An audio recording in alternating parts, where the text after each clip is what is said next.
So here's a Galileo update. It's going pretty good. Basically, I don't know how much I said in the last one, but there were two seams from the Chris Larson engine edition that I just could not get rid of, and that's what was holding the whole thing back. So I just threw a whole sheet of styrene over there, and now I've got a little fixing up on the front, as you can see, and the edges ain't so great, but I'll get those done easy enough. One experiment I had tried was putting a piece of styrene all along the edge, and then I was going to flip it over to get that curve as on the real thing, figuring I could just heat gun it, you know, kind of like that kind of thing. But it just wasn't going to work out, so I ripped it all off, and you know, I had to do a seam down there and sand that, and I just got sick of it, so that was the end of that. There's one of the seams. Probably won't. There we go. So there's one of them, and then the other one is back where that engine grill is. So there's a bit more to do on the top, but the major progress has been on the bottom here. I cut a single sheet of styrene, bent it in two places, glued it to the sides, which was a total pain. The super glue I use, I get from the dollar store. Bills itself is the original super glue, whatever that happens to mean, but I was told it kind of dries really slow, and there are some materials where it goes really nice, but it does not like enamel painted surfaces. So I had this clamped down for quite a while before things dried up. So I've got these 6 seats all glued in now. I've got a little touch up to do on the floor. There's some junk in there. But I left this one out so you could see how I had put it together. It's a very basic, simple fold. So this roundabout here, that one, and then I pretty much went over the other ones are where the chairs used to be. So they were a lot more spread out, and as I say, the back wall used to be right there.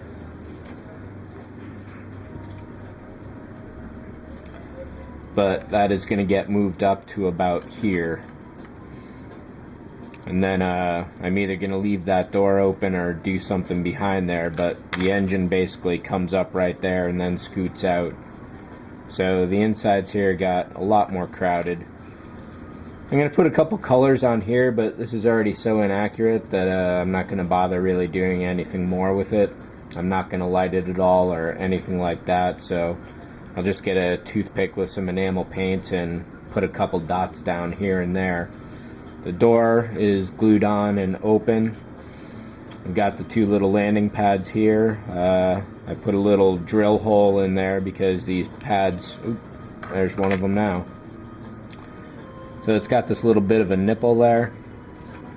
So rather than having that attached to the body and instantly break off, let's throw a little more glue in there now.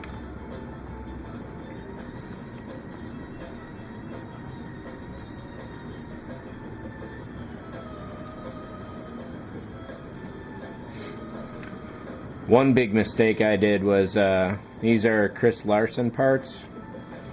These should be on the inside underneath, and the way I glued the pylons down was too close to the body, so now they're on the outside edge and they're curved back a little. So it's not a great thing, however, it's not so bad either.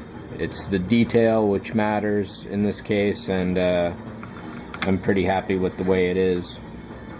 I have 3 of them, but so I don't know if I just got an extra one or there's supposed to be 4. There's probably supposed to be 4, another 2 at the front and then 2 at the back would make sense. That hole here is of course for the wiring, which will come out of there, and it should be pretty well hidden. I'm going to wait to paint the exterior until I've got the whole thing sealed up, because I'll also have to make sure I don't have any light leak, which is going to be really difficult to control. So I might put an additional piece of styrene on these walls that comes down just over the insides. That might even allow me to leave the top unsecured. We'll see about that. But this, well, no, it has to be secured. There's no way around it. This is just too ugly the way it is. So all this will have to be puttied up, and then after a black coat I'll put a whole silver down and then go really, really light on this gray, which is a Model Master paint, number 1226, flat dark aircraft gray. Looks just about perfect for me, and at least perfect enough to be good enough. Having a silver underneath will give, if I can get that gray light enough on top of the silver, will give a bit of a speckle, which will add to the overall metallic sheen of it all. But this is going to come out really good. One of the last pieces that will go on is the rear landing attachment. There's no way to figure out what angle this is going to be until it's all secured, and at that point I'll dab a little glue onto there to get that angle.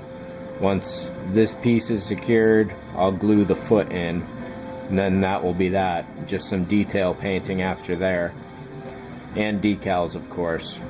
So this is coming along pretty good now that I'm finally paying attention to it again. I'm certainly happy with the progress so far.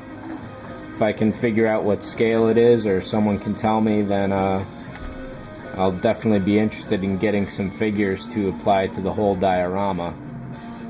And I think that is going to be it. Of course, there's still the ceiling detail with the light sheet to do, and some paint details in there. The walls are kind of a salmon pinkish sort of color. The ceiling in the front are gray. The back wall, of course, is, I gotta touch up that corner there. Once I get that in, it's gonna be pretty nice, and I can finally call it done after probably almost 2 years of working on it and ignoring it, and working on it and ignoring it some more.